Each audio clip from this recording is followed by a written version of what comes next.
Hey guys, just wanted to do a quick review of a movie I just checked out last night that's been getting a lot of buzz called The Blackcoat's Daughter.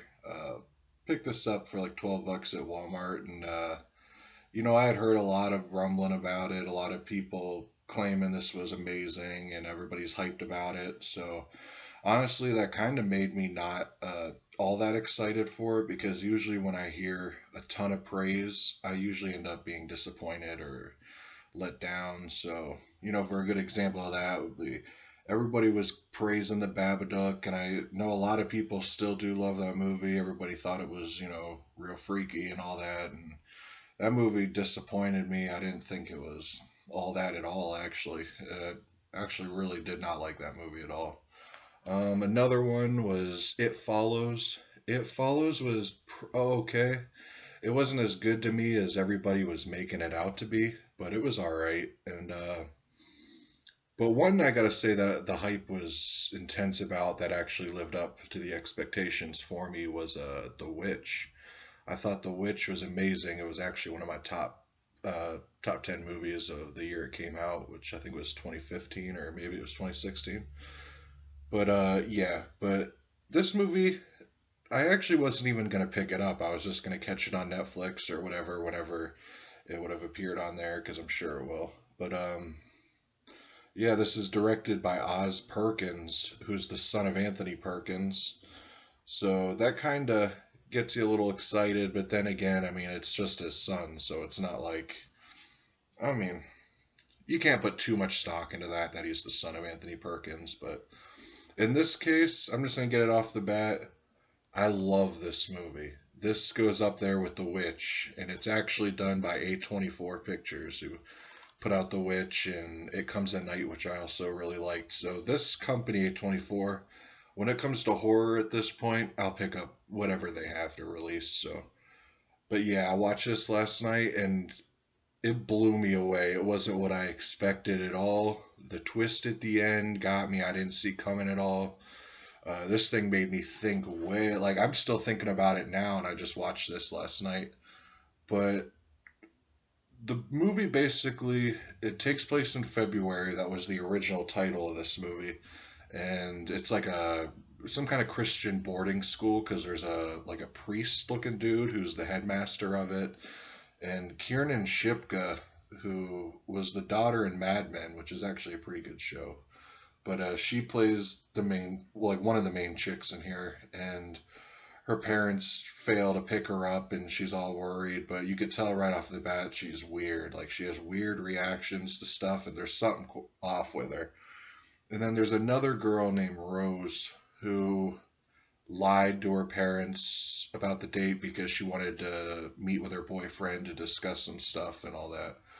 And then there's Emma Roberts, who is actually becoming quite a horror staple. She's becoming that's all she's been playing in recently, and she plays this chick who's kind of she's not really hitchhiking because she's actually just sitting there, but the James Remar from the Warriors and Dexter and all that, he ends up giving her a ride, and you start they start on giving more details of what's going on. They start showing flashbacks of what all this stuff. So this movie definitely doesn't hold your hand because you got to piece everything together.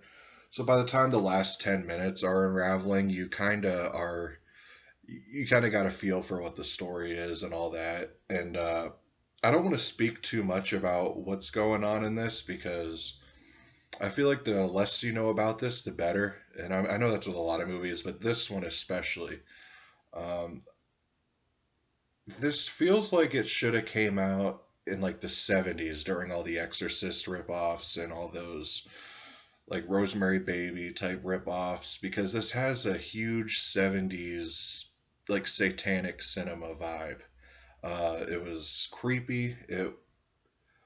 Honestly, I don't know how old Kiernan Shipka is, so I'm leery to say it, but she's attractive. Emma Roberts is attractive, and the other girl, which Lucy Boynton, she was attractive too. So you got pretty women to look at the whole movie, and there's a it seems like it's a slow burn, but it's not boring. It keeps your attention the whole time. There's like little short freaky scenes that just kind of get under your skin, kind of they're just creepy, and you don't get that a lot with movies. There's very few movies now that actually creep me, kind of, make me look around, look, because I usually watch horror movies in the pitch black, and probably once every 30, 35 movies I watch actually has me, peek, looking around, kind of freaked out or whatever. But this was one of them. Like, all I gotta say is the boiler scene in this it's so sudden. It was freaky. I don't know, something about the way everything went down in this scene. If you seen it, you know exactly what I'm talking about. But yeah, this movie was definitely a surprise, especially because I picked it up, not even really wanting to see it too much. I just heard the rumblings and I was sitting there thinking, oh great, this is gonna be another Babadook.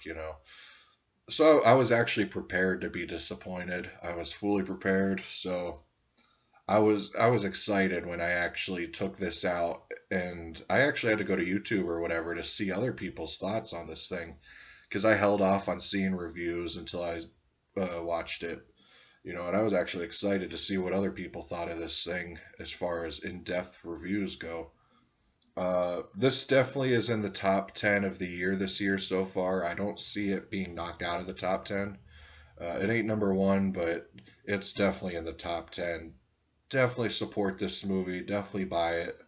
Um, I know Oz Perkins has another movie on Netflix right now called The Pretty Thing That Lives in the House, and for some reason I'm leery about that one too, because from what I hear, there's only like 4 lines of dialogue in the movie.